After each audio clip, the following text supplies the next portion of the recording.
Yo, what is up, guys? Today I wanted to make basically the video of like explaining my strategy, my simple model that basically got me funded. In the past, I've been funded basically using this model, and it's a really simple model. It's like a mix of some of ICT's main concepts like the 22 model and the 23 model and stuff like that. So I basically just wanted to explain you guys exactly what I look for in the markets. And yeah, so it's really simple. It's just ICT's concepts but with some of my own kick to it, some of tactical traders kick to it. So it's just a mix, and it's basically what worked best for me, and I really personally really like it. And yeah, you obviously still have to have good risk management and stuff like that, but I think if you want to be a successful trader, you already know that. But anyways, we're gonna go into the model, the simple model. Firstly, if you want to trade this model, it focuses definitely more on the indices, even though ICT concepts do generally work on everything. So it works on Forex and crypto and stuff like that, stocks, whatever, everything you want. They do work, but it mainly focuses on the indices. So NQ, so NAS 100, ES, S&P 500, and YM US 30, or the Dow Jones. And it mainly focuses on those three major pairs, and we will focus mainly on 3 to 4 time frames, which is the daily time frame.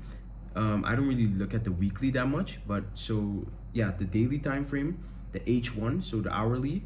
Sometimes look at the 4 hour, but again, you just get clouded when you look at too many time frames. So I look mainly at the H1 when it comes to the hourly time frames. And then for entries and executions, I usually look throughout the 1 to 5 minutes. So it can be the 1 minute, the 2 minute, 3 minute, or 5 minute. I don't really look at the 4 minute. So yeah, those are more for executions and entry models and stuff like that. So that's the first thing for this model. So yeah, that's the first thing you really need to know. And then the second thing, I put the first step, but the second thing that you really need to know are what are the 4 things the market mainly does, or what are the 4 things the market does. Why does the market move the way it does? There are 4 reasons why. These are: number 1, to hunt liquidity. This can be buy side or sell side liquidity. If you look at ICT's videos, you should know what this is. It's usually just highs and lows. Highs are buy side liquidity, where the buy stops are. So people that are short put their stop loss at that high, and so that is where the buy stops are, and that's why it is a point in liquidity. That's why high and lows are liquidity points, because that's where people put their stop losses. And the second thing is to rebalance price to equilibrium. Usually when we make a range in the markets, we're usually in a premium or a discount of a range. And majority of the times, one of the major things is that price tends to go back to equilibrium. The middle point, that's the middle point, the 0.5%, or not the 0.5, the 50% of that range, that's equilibrium. And majority of the times, price wants to go back there. Whether price wants to dig deeper to maybe the OTE level, that's up to the markets. But majority of the times, price wants to go back to equilibrium, whether it's a small or big range. The third thing that the market does is to rebalance inefficiencies. Inefficiencies are basically just fair value gaps and liquidity voids and what do you call that? Volume imbalances. So those are inefficiencies in the market. The market is not efficient in that point in price. So market wants to rebalance and come back to that point in price, or that price, so the market can be efficient. So market usually tends to go back to big fair value gaps that were made on large expansion days and stuff like that. The fourth thing is market likes to generate buy side or sell side. What do I mean by that? So what do I mean by generating buy side or sell side liquidity? For example, if we're looking to buy up, you want price to generate buy side. What do I mean by this? Basically trendline liquidity, low resistance liquidity. You want price to keep making highs but not take them, because this means that this is all untapped liquidity. These are all untapped highs that price usually tends to come back to. So therefore, price has a reason to come back up, and that's why it can make your buy setup more valid. So usually we generate buy side and then boom, we come up. And that's your market maker model right there. So that's why you want price to generate, and obviously that's the opposite if you want to short, but that's why you want price to generate liquidity before you take a setup. So now that you know what the four main things are into the markets, now we're gonna look into, okay, where do we find our model? How do we execute? What do we need to see to execute? So yeah, this is basically just like the 2022 model. Like majority of the people already know this model, and this is basically just looking for an inducement on the higher time frame. So you would want price to trade into some type of higher time frame PD array. So this can be like a higher time frame fair value gap, or this can also be like just a sweep of some type of external high or low, and you just want to see some type of move into a POI, a point of interest, where the market would be likely to react from. So that's basically the main thing you want to see on the higher time frame. And then you want to see a displacement away from that point of interest that would usually cause a market structure shift.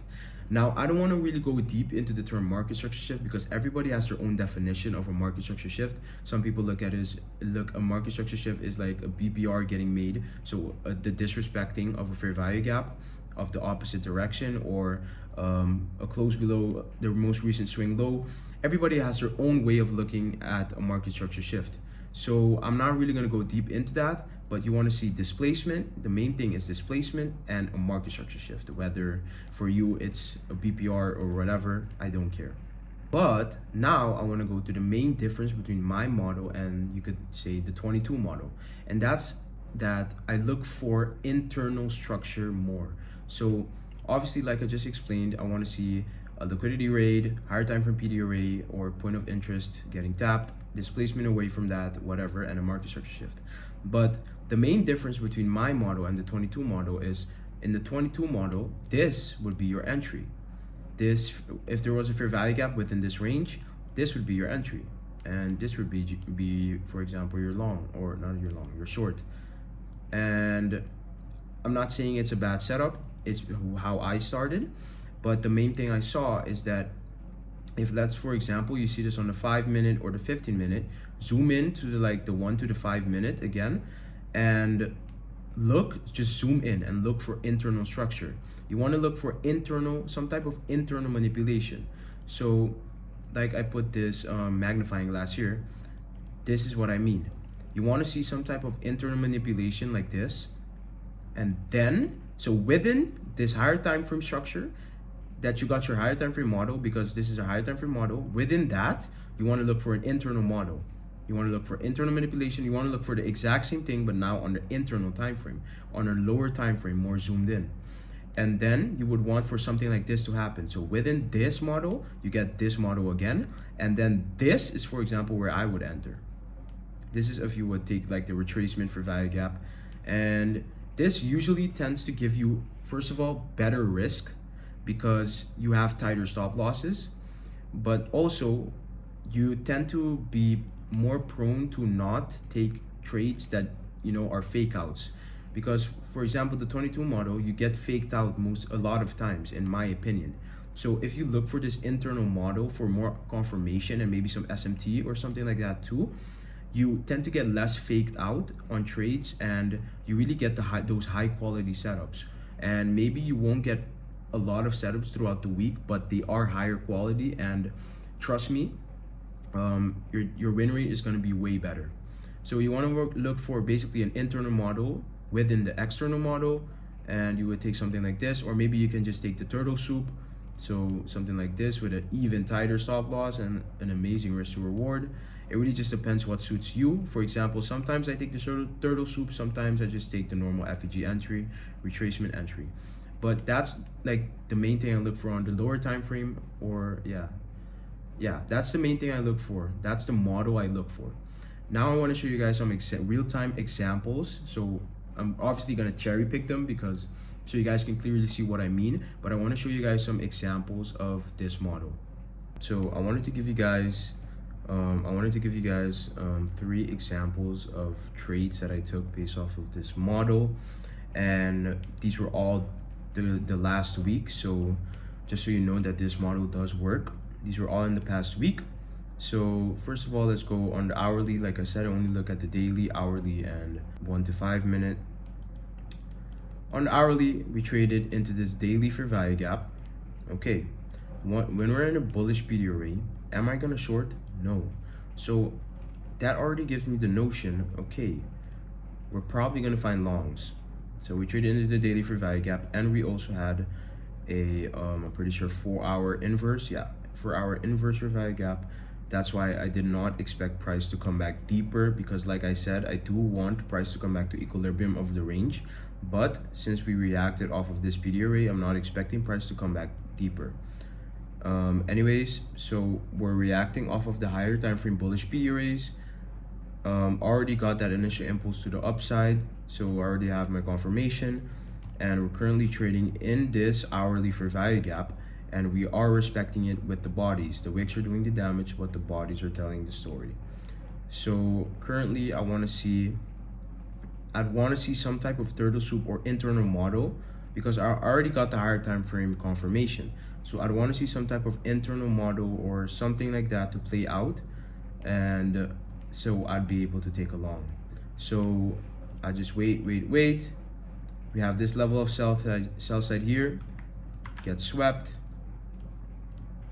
and then boom, clear reaction. And I remember we had SMT with this. So we sweep sell side on the internal, we have SMT on the internal, and we're respecting this hourly fair value gap, and on the external we have all the confirmation that we need. So I decided to take a more risky entry this day, and I took the turtle soup. I waited for this impulse up, and I remember I took my long entry right here. Stop loss at the soup low, because if we're bullish, we're not supposed to come back down here. And I had my take profit at this level of buy side right here for around a 2.1 R.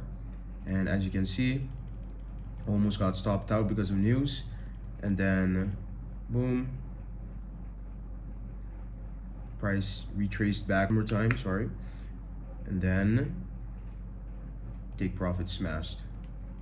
So that's an example of a trade. So now example number 2. This is again the same week. These trades are all the same week.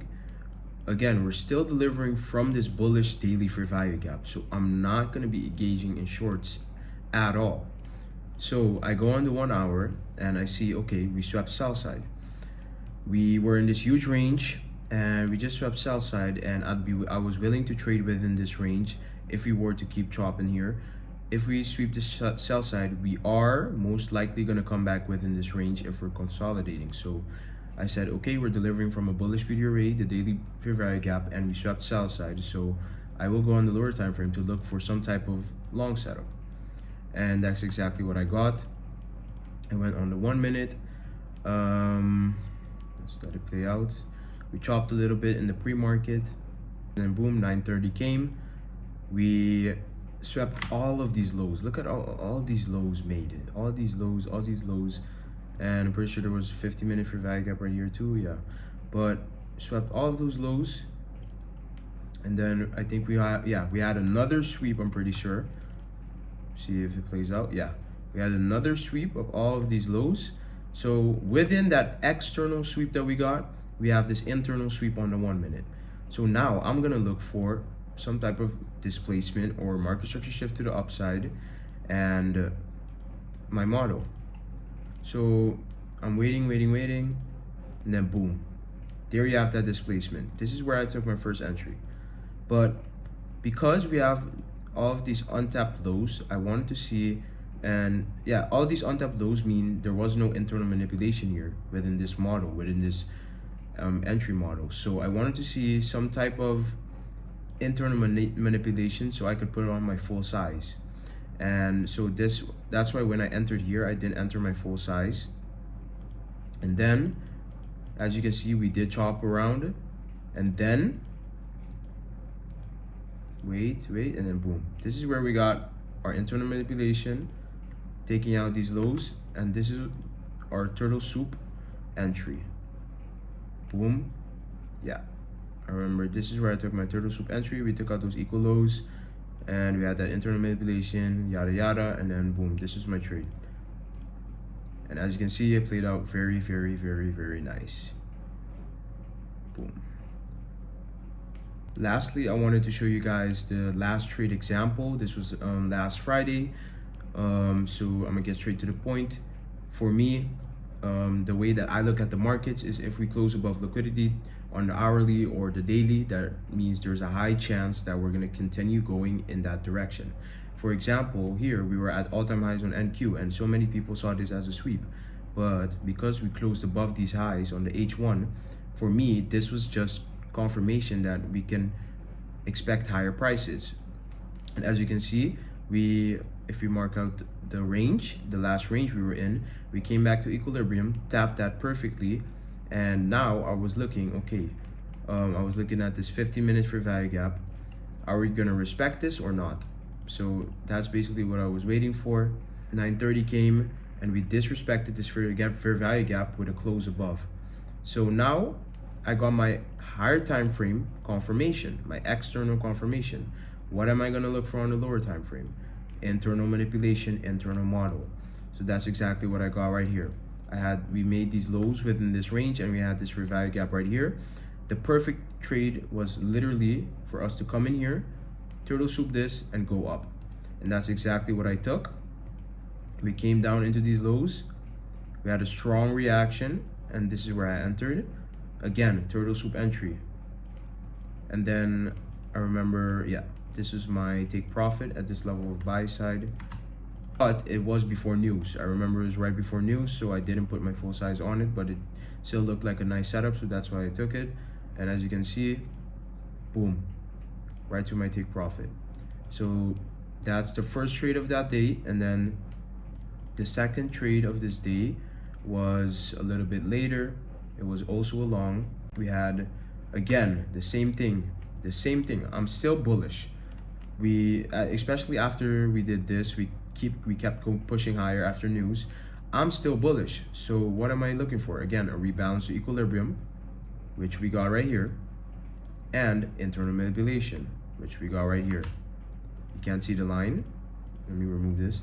We had that internal manipulation and we rebalanced to equilibrium and we tapped into this order block. So obviously, I'm gonna look for a setup. This time, because we didn't have an immediate strong reaction from the turtle soup, I waited for a market structure shift. And for me, that was this fair value gap on the 2 minute, I'm pretty sure, to get disrespected.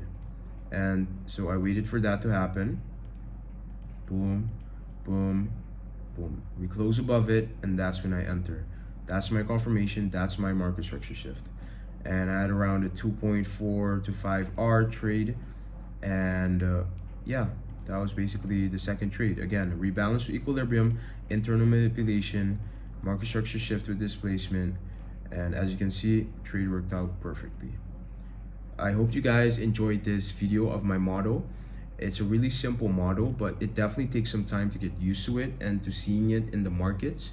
But it's definitely like once you can master it, me myself, I didn't master it yet, but once you can master it, it seems like a really high probability strategy. And obviously with good risk management, you can definitely get multiple funded accounts with this. I've been funded in the past with this. And yeah, I really hope you guys enjoyed this video, and make sure to like, comment, and subscribe so you guys can help me with the algorithm, so this video can get pushed out to more people, so more people can see this amazing strategy and so more people can see success in their trading journey. Thanks for watching, and I hope you guys have a good day.